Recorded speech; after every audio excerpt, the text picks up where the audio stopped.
Mbappe's missed penalty. It happens. He's a fantastic player, but there's immense pressure on him because of his level. The missed penalty isn't the reason for our defeat. We weren't good enough as a team. They played better. Madrid lost to Liverpool 0-2 in the Champions League, and once again, Mbappe is in the spotlight. He was supported after the missed penalty, but later in this video, we'll talk about what shocked the Madrid players when they met the Frenchman and how it affects the team's performance, and here's what the starting lineup looked like for the match against Liverpool. Valverde played on the right in defense again, and from the first minutes Guller, Modric, and Ibrahim came on. Vinny Jr. didn't play due to injury. And, of course, let's highlight the Champions League debut of young defender Asencio. This is only his third match in the starting lineup for Madrid, and just 4 minutes in, he earned applause when he saved the team by clearing the ball from the empty net. There were also duels with Liverpool forwards Nunez and Silla, and he came out on top against them as well. I read the comments from Madrid fans during the break, and many were thrilled with such a defender's debut in the Champions League. Asencio is the reincarnation of Ramos in his prime. Magnificent Asencio, the new Ramos, I adore him. Asencio's style reminds me of Ramos, pure passion and class. Asencio has the guts of Ramos. We played well in the first half. We defended as a unit. The transitions were good, but we made the wrong decision with the final pass. If we had equalized with the penalty, it would have shown that we fought well. We will keep improving. Before the penalty moment and the events of the second half, we'll get to that soon. But for now, it's worth acknowledging that Carlo is still being criticized for his lineup choices. One of the reasons for all our losses, constantly leave Endrick on the bench for Mbappe and Garcia for Mendy. Mbappe should have played on the right, Endrick on the left, and Orta Ibrahim should also be in the lineup for the balance of the creative team. But you still choose your old methods. This guy has always been overrated, and that's a good response. My brother Carlo put out the best lineup, and it is what it is. I feel like the criticism of Carlo is getting a bit excessive. We have a lot of injured players, and that just needs to be taken into account. Now Camavinga is added to this list. He has a hamstring injury, and it could be serious. Well, the second point. For example, we really wanted to see Guller in the starting lineup, and Guller got his chance, started in the match against Liverpool, and didn't show anything extraordinary. Yes, of course, the whole team played poorly, but let's also understand that Guller is a young guy who isn't ready to deliver results right now, especially in big matches. Young player Guller isn't ready for big matches, let's acknowledge that too. And let's give credit to Carlo. He also can't handle it. Here's his response regarding how we occasionally advise on who to substitute, who to put in the lineup, or who to bring off the bench. I hear a lot of advice, but don't forget that I've coached 1,300 matches, and I've chosen the lineup for the game 1,300 times and made over 4,000 substitutions. That's why none of the people present can give me advice. I'm looking at the ratings for this match against Liverpool. I'm looking at the app for Madrid fans. You can use it too. Download it. You'll find the link in the description of this video. And what do I see? The best players on the field are recognized as Courtois and Asencio. I agree with that. Everyone else played poorly. This includes Orta Guller, Modric, and many others. Well, worst of all, of course, is Mbappe. He gets it worse than anyone else. Mbappe should be a 0. Mbappe is absolutely useless. He definitely brings bad luck to this team, but I prefer this detailed comment. The team is far from top standards, that's a fact, and it should be accepted by all Madrid fans. Some players need to improve their game, while others need to be dismissed as soon as possible. Indeed, Madrid has already accumulated a lot of losses this season, and that's disappointing. At the same time, it's not hard to notice that the team understands this too, and let's not consider the players of our favorite club to be fools. For example, here's a statement from Jude Bellingham. It's a poor result against probably the best team in Europe at the moment. You know, there's nothing shameful about losing here, but we are disappointed with how we played.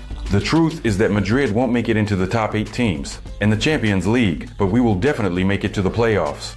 Look at the schedule. Ahead are Atlanta, Salzburg, and Brest. These could even be 3 wins, so there's no need to panic about the Champions League results either, and I agree with Carlo on this. Today's match wasn't a matter of life and death. This loss doesn't change much. Even if we had won, it would have been hard for us to make it into the top 8, but we will move forward now. What still raises concerns, I'll mention, and we can discuss it together. But first, I ask you to subscribe to the channel, like this video. It really motivates me to keep making content here, where we support Madrid. So, what really worries me is whether Carlo can continue to improve the team's play this season, taking it to a new level so we don't make mistakes like we did in the big match against Liverpool. Just look at the first goal we conceded. First, Jude Ibrahim fails to get the ball. Then, for some reason, Rudiger pulls up too high, leaving space behind him. The pass goes there, and that's how Liverpool opens the scoring in this match. Is it acceptable for the whole team to play like this defensively, not just the defenders? And here's the second goal against Madrid. Why is Mbappe just watching the game here? Why can't anyone block that cross from the wing? Why is Modric a goal line when Gakpo is hitting the ball from such close range? Where are the center backs? And who is supposed to be marking Gakpo? Is this normal? Is this how Madrid should play at the highest level?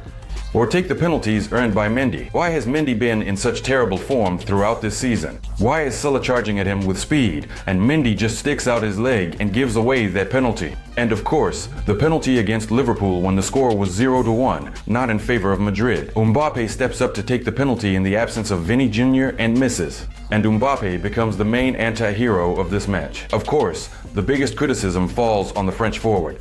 And what's happening with him, we will talk about again and again, especially since there are some very interesting insights from Spanish journalists.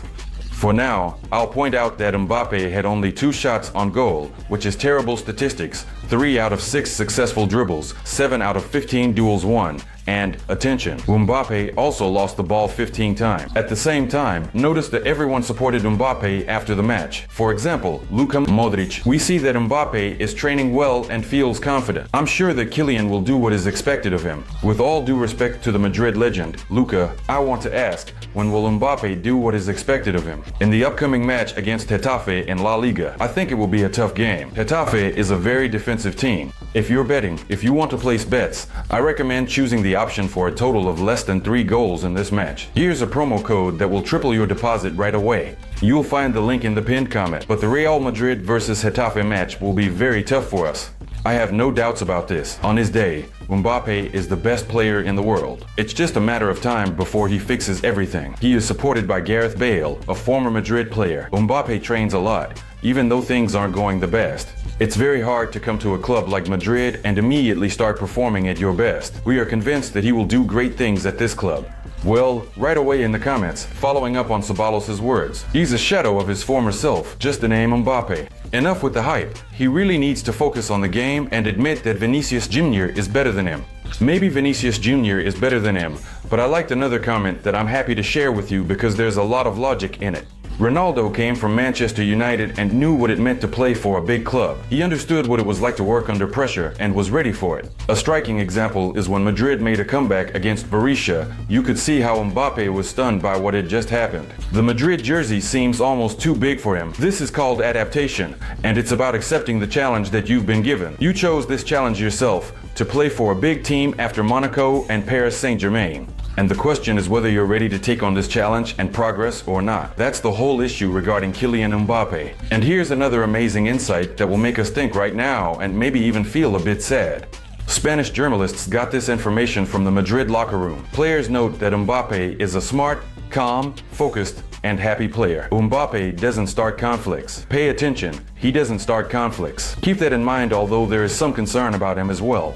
We haven't yet seen the winner's character in Mbappe, the one that rebels when things aren't going well. He doesn't get angry when he loses and doesn't mind when others shine brighter than him. They haven't yet noticed the fire that they always felt with stars like Ronaldo and Benzema. Many club staff were expecting the arrival of a villain, but got a pretty normal guy instead, to be honest. Calling him a normal guy is definitely a sentence for Mbappe. If you're rich, if you think everything will come easy to you, that's not the case. This is football. You're 25 years old, in the prime of your life, and if you don't start working hard, if you don't get angry, if you don't start rebelling, you really won't make it in Madrid. But will this fire appear in Mbappe? Will we see this fire in matches for Madrid this season, or even in a Madrid jersey? That's definitely a very concerning and big question. What do you think about this? Please write in the comments. We still care about Real Madrid. If someone isn't performing well, like Mbappe, then of course we talk a lot about him. Especially since Mbappe didn't have a good match against Liverpool. What do you think about that game? Also, write in the comments, subscribe to the channel, give this video a like. We care about Real Madrid. Thank you for your attention and goodbye.